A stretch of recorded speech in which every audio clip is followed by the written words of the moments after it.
तो दोस्तों ये है 7वां एपिसोड अपने 5वें सीजन का। सत्य क्या है, सत्य क्या है।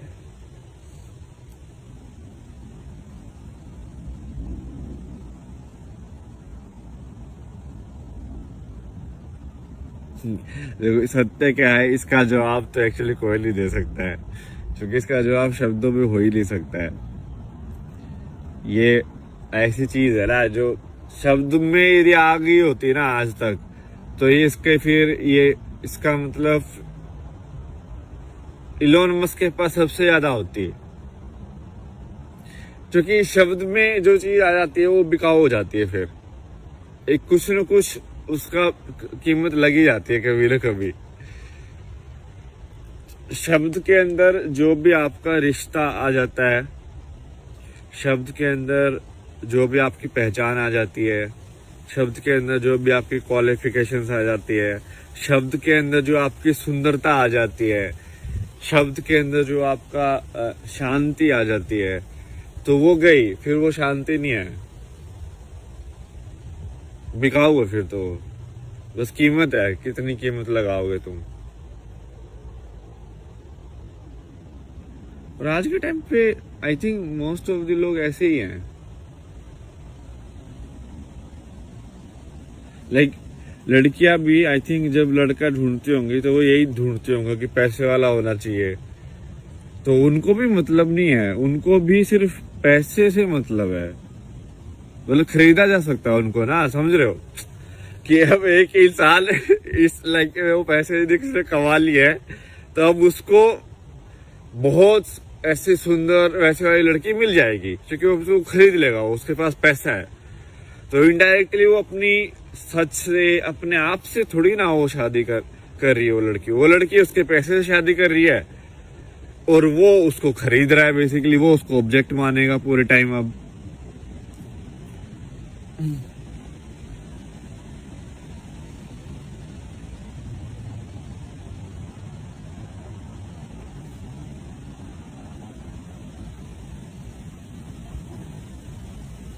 तो पूरा सोच ही बदल गया ना। मतलब एक रिश्ता जो है, स्पेशली जो ये जो बोला गया है सीताराम या कृष्ण, राधा कृष्ण और ये सब का, उनका रिश्ता क्या है? उनका रिश्ता ये थोड़ी है कि उसके पास पैसा है उनका रिश्ता ये थोड़ी है कि भाई वो उसको तुमको क्या मिल जाएगा, क्या सेफ्टी मिल जाएगी, तुमको घर चाहिए, तुमको शॉपिंग कराएगा कि नहीं कराएगा। यही है क्या? मतलब कब शॉपिंग करा दी भाई, क्या करा दिया भाई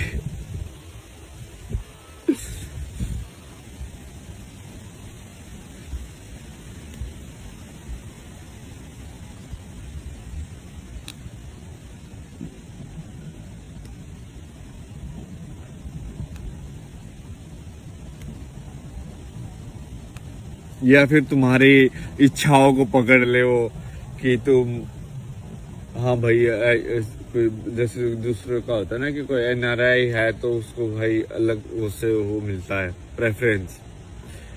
वो कि बहुत सारी लड़कियों को आना होता है यहाँ पे, या लड़कों को आना होता है, एक ही बात है। सो मान ली एनआरआई लड़की है तो मान ली लड़कों को आना होगा, तो वो लड़का भी लाइक सही है भाई, बाहर देश में तो जाएंगे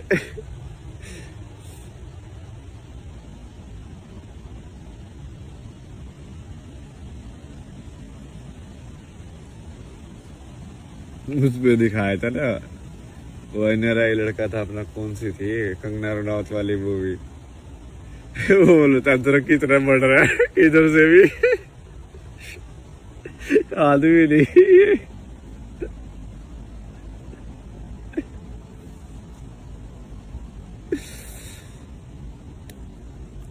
चलो सीरियस बातें करते हैं। आज आपको थोड़ा कुछ सिखाना है। तो एक टर्म होती है इंग्लिश के अंदर कि जनरेशनल पैटर्न्स, ठीक है।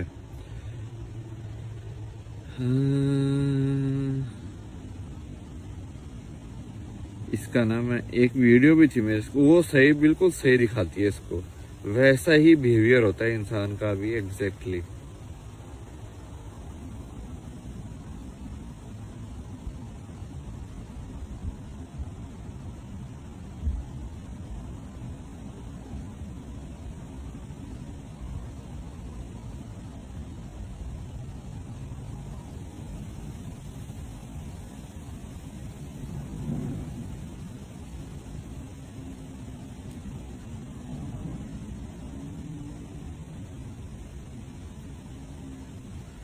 तो ना पहले ये देखो ये वाला, ठीक है।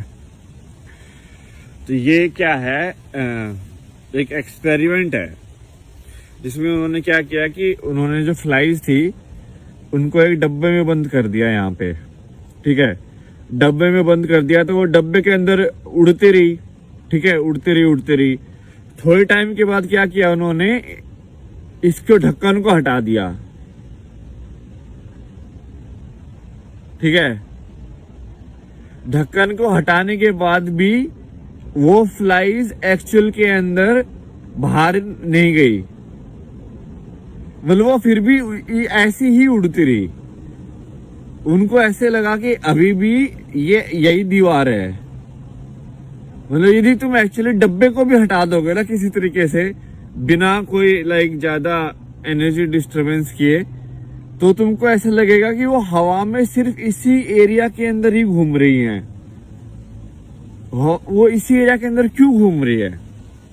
क्योंकि उनको अब ऐसा लगता है जैसे कि अब पहले क्या हुआ, एक जनरेशन हुई होगी फ्लाइज की, वो मम्मी फ्लाइज मान लो, तो मम्मी फ्लाइज ने बोला, सोचा होगा कि उनको पहले बंद किया होगा, उनको याद होगा कि हम बाहर भी दुनिया है, ठीक है, बट अब उनको बंद कर दिया। तो उन्होंने कोशिश की होगी थोड़ा टक्कर वक्कर मारने की, भाई हाँ ठीक है खोलो खोलो क्या है बाहर जाना है हमें, या दीवार को भी टक्कर मारी होगी। बट फिर उनको लगा होगा कि नहीं इतना ही है, नहीं अब वो चली गई है, वो हो नहीं सकता, ठीक है। तो वो हो नहीं सकता तो इन्होंने मान लिया, तो अब वो अंदर ही उड़ने लगे। अब उनके जो बच्चे पैदा हुए उन्होंने उनको भी यही सिखाया कि ये हो नहीं सकता, ठीक है। अब वो जो बच्चे थे उनको तो ये भी नहीं पता था कि बाहर हो भी सकता है, समझ रहे हो। तो उनको तो सीधा यही पता चला कि हाँ ये तो हो ही नहीं सकता। तो अब उनके बच्चों के लिए तो बाहर है ही नहीं, मतलब इसलिए कि उनका दिमाग में ही बैरियर बन गया कि ये है ही नहीं, मतलब। तो अब यदि तुम डब्बा हटा दोगे, ढक्कन भी हटा दोगे, तो भी वो ऐसे ही उड़ते रहेंगे टक टक। इसको ही इंग्लिश में बोलते हैं कंडीशनिंग। कंडीशनिंग मतलब कि आपके दिमाग को कैसे ढाला जा सकता है।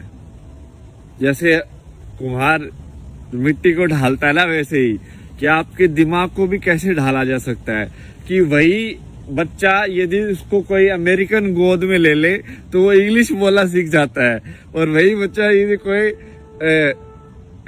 मान लो हरियाणा में गोद में ले ले तो वो हरियाणवी बोलना सीखता है। ऐसे कैसे होता है? वो ढालना है, आप ढाल रहे हो उसको। जैसे आप उसको ढालोगे तो वो ढालना सिर्फ भाषा का नहीं होता है कि वो भाषा सीख रहा है, वो आपके बाकी चीजें भी सीख रहा है, वो आपका एनर्जी भी एब्जॉर्व कर रहा है, आपकी ऊर्जा भी देख रहा है। वो यदि बच्चे के आसपास यदि, इसलिए तो बोलते हैं कि अच्छी ऊर्जा बना के रखनी चाहिए, क्योंकि वो ऊर्जा देखता है। उसको आंखें तो नहीं है, उसके कान में इतना सुनने का उसको मतलब तो समझ में नहीं आता है, उसको तो सिर्फ वाइब्रेशन सुनाई दे रही है।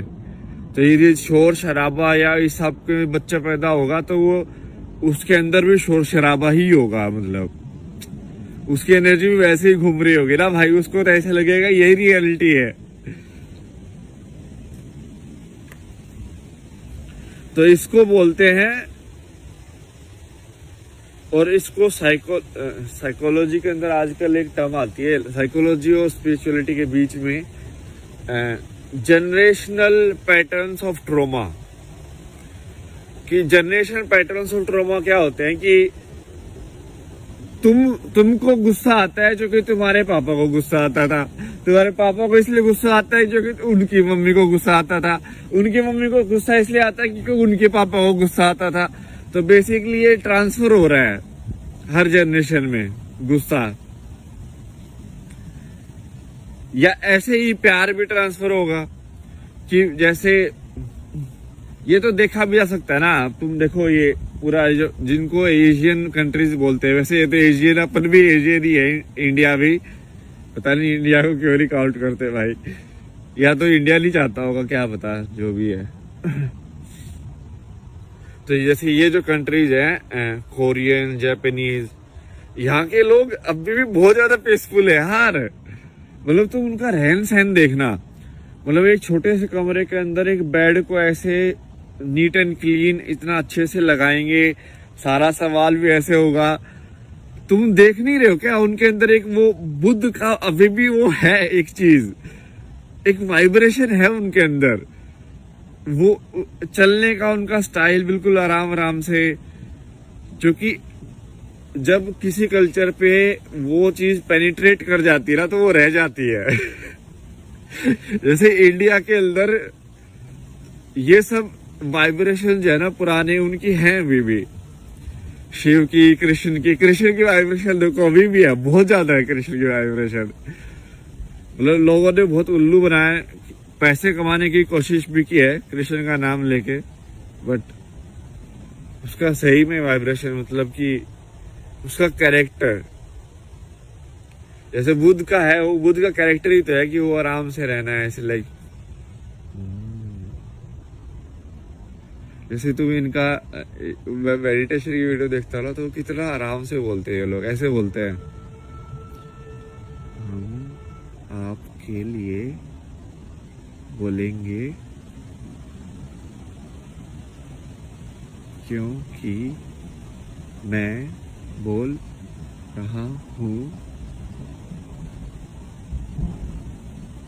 मतलब ये क्योंकि क्या करते हैं ना, माइंडफुल अवेयरनेस रखते हैं, तो ये शब्द के बीच बीच में भी गैप दे दे के कि हाँ मैं ही बोल रहा हूँ, लाइक बीच बीच में वो मेडिटेशन कर रहे हो, मतलब ये समझ रहे हो, सब बोलने के साथ साथ।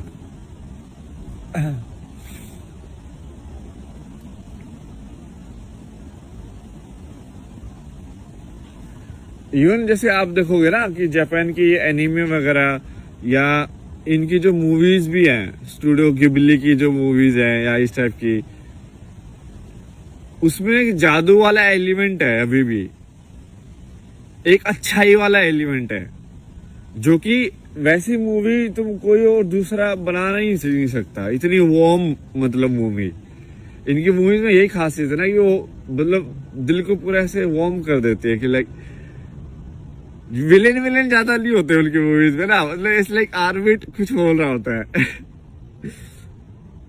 लेकिन बिना विलेन के भी कहानी खेली जा सकती है। ये आज के टाइम में क्या होगा ना, ड्युअलिटी के मॉडल में कि भाई तुमको अब बुरे इंसान चाहिए अच्छाई दिखाने के लिए, तो वो बुरे इंसान जानबूझ के बुरे बन रहे हैं लोग, मतलब नहीं चाहिए भाई, बुरों की कोई जरूरत नहीं है अच्छाई के लिए। तो ये मेन चीज तो यही थी, और इसके ऊपर और भी मैं एग्जांपल देता हूँ। पहले तो मैंने आपको बताया कि कंडीशनिंग कैसे होती है, ठीक है, ये तो आप समझ गए होंगे, उदाहरण दे दिए मैंने, 3-4 उदाहरण दे दिए हैं, और ये एक्सपेरिमेंट की वीडियो भी है, मेरे को इंस्टाग्राम पे दिखाता है, मुझे लगा ये तो परफेक्ट एक्सपेरिमेंट है भाई। इंसान एक्चुअली में यही होता है, इंसान बस ये स्पेस के टर्म्स में हुआ इनका कि वो बाहर उड़ नहीं सकते, बट एक्चुअल में वो बाहर उड़ नहीं सकते, ये तो उनके दिमाग में बना है ना। तो सही यही चीज होती है जब आपको किसी चीज का ज्यादा रिएक्शन हो रहा होता है, समझ रहे हो, कोई चीज आपके दिमाग से बाहर क्यों नहीं निकलती है, कोई थॉट या कोई विचार आपके दिमाग में अटक कैसे जाता है कि तुम आप सोचना नहीं चाहते बट फिर भी नहीं सोच पा रहे हो उसको, नींद भी नहीं आ रही आपको उसके चक्कर में, आप सोचे ही जा रहे हो, क्या क्यों नहीं रुक रहा वो विचार आपका, क्यों कंट्रोल में नहीं है वो इसकी वजह से ही है, क्योंकि आप ये इनविजिबल बाउंड्री बना लिया आपने ना कि आप उसके बाहर तो उड़ ही नहीं सकते हो, तो वही होगा।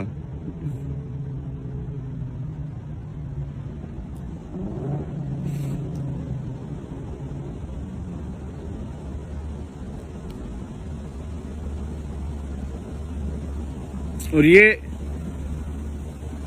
थोड़ा एक्चुअल में ऐसा है नहीं है, मतलब थोड़ा और डीपर है कॉन्सेप्ट, बट कर्म का कॉन्सेप्ट थोड़ा सा ऐसा ही है। कर्म का कॉन्सेप्ट है कि बेसिकली जैसे इनके जो फ्लाइज के बच्चे पैदा हुए, अब उनको वो उतनी ही नॉलेज मिली कि इसके बाहर नहीं जा सकते।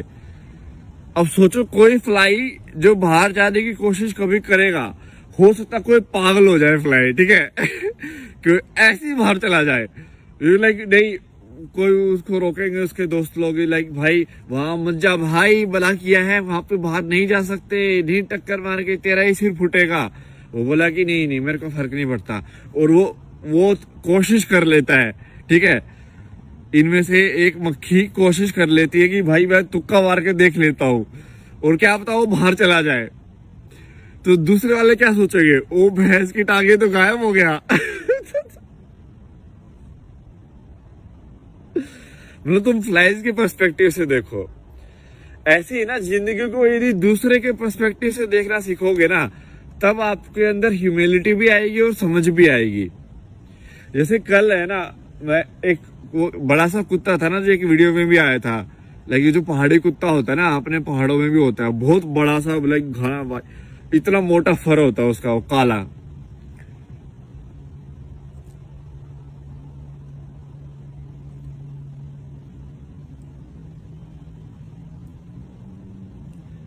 तो वो मैं उससे ऐसे लाइक ऐसे बात सा कर रहा था, बोले क्या कैसे है भाई, तो वैसे वो फिर भौंकने लगा वो। तो उसकी है ना वो भौंकने की आवाज काफी लाउड है, तो एकदम से भौंका ना, तो मैं थोड़ा डर गया। तो फिर वो जो उनकी थी वो बोल रही थी कि जी, मतलब वैसे मुझे पता था कि वो कुछ करेगा नहीं, क्योंकि ऑब्वियसली वो दोस्ती है, वो तो वो पास से बैठा रहता है।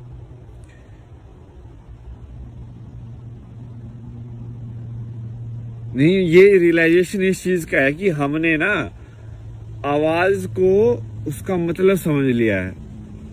जैसे कोई लाउड वॉइस जरूरी नहीं है कि वो ईर्ष्या से भरी हो, या कोई आराम से बोल रहा है इसका मतलब जरूरी नहीं है कि वो आपके हित में बात कर रहा हो। भाई मैनिपुलेटर बहुत है दुनिया में, ठीक है। मैं आराम आराम से भी बोल सकता हूँ ऐसे आपके सामने अभी, हाँ बच्चा आपके लिए सब सुख होगा, भला होगा, ऐसे ही है दुनिया में। तो तुमको सुला दो बेसिकली आराम आराम से, नाटक भी हो सकते हैं। तो अब कुत्ते की आवाज ही भौंकना है, समझ रहे हो। ये जो मैं कर रहा हूं, मैं भी भौंक ही रहा हूं। और वो उस बोलती है ना, बहुत सही बात बोली यार, मेरे तो दिमाग में अटक गई। वो बोले कि इस कुत्ते को हम जो बात कर रहे हैं वो भी ऐसी लग रहा हो कि हम भौंक रहे हैं।